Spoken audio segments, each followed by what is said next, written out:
Hello everyone and welcome to another edition of Through the Wire. We discuss all the hottest stories in sports straight from the headlines. I'm John Paul Salamanca, this is Emelina, and let's starting off things with the NBA. Big free agency buzz going on lately, specifically around the best player in the game, LeBron James. As everybody knows, he's opted out into free agency.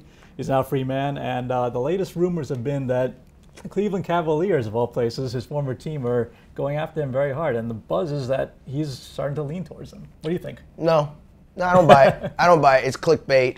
Yeah, the thing about LeBron going to meet with other teams, listen, he's like a guy about to get married. He's just checking his options, going to the strip joint, checking out the other, what else is out there before committing back to Miami.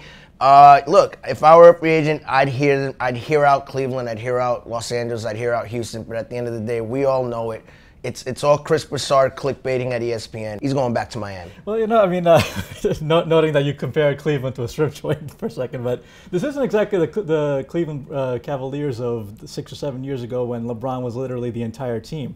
This time around, they have a great player here in Kyrie Irving. He's a true star here. You put these two together, in theory, I'm not saying it's going to happen, but because I didn't think it was possible years ago, but now the possibility of pairing LeBron with another legitimate all-star, there are reasons there for him want to possibly consider it. Is it probable? No, but is it possible with a star? Yeah. But why? Why would you leave Miami for Cleveland? Like, it makes no sense. No taxes in Florida compared to Cleveland. It just makes no sense to me. And more news on the Heat front. Apparently, Chris Bosh is rumored to be the target of the Houston Rockets, as possibly their number 2, as the rumors have been having it. They're looking, like many teams, at Carmelo Anthony. But if you're going to look at Chris Bosh as a possible number 2 target, it's not a bad place to start. No, it's not. And if you're Houston, you have to consider it. I just think that Chris Bosh, again, he's waiting to see what LeBron does before he decides to go back to Miami. Now, he's more of a wild card compared to LeBron. You have to keep your options open because you are not the man in Miami. That's obviously LeBron. So that said, but will he be the man in Houston if he goes there? No. Who wants to play with Dwight Howard? I mean, I'm serious. Like, the guy's just not a winner. So why would you go to that situation? And I'm not sold that James Harden is a winner either. So I would keep my options. Again, I would check out what's out there. And then see what's that, and then probably go back to the wifey, which is Miami in this case. Another guy who's keeping his options open is Lance Stephenson. He's apparently not happy with the Pacers offer, so now he's going to start exploring other options there in the free market. What do you think? Is he going to go back to Indiana, or is he going somewhere else? He'll probably end up somewhere else. He's more about the money. This is his first free agency period. I don't blame him. If I'm Indiana, I try to keep him, although you don't know with Larry Bird if he wants to deal with a personality like Lance Stephenson. I think as we saw in the playoffs, he can be a little bit of a weirdo.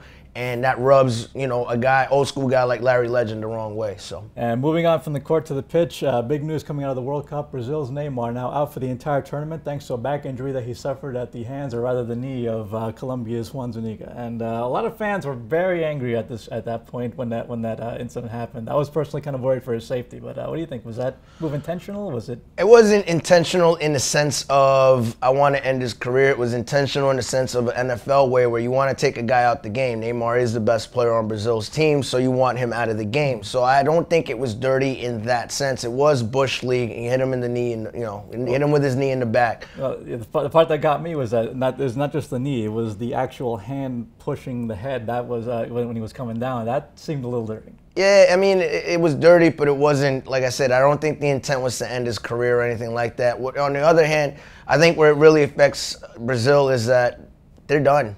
Without Neymar, look, Fred has been garbage.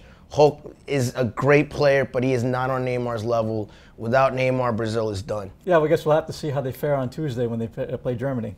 And that wraps up this edition of Through the Wire. Remember to tune in next week for more, and to continue the conversation, remember to log on to LatinPost.com.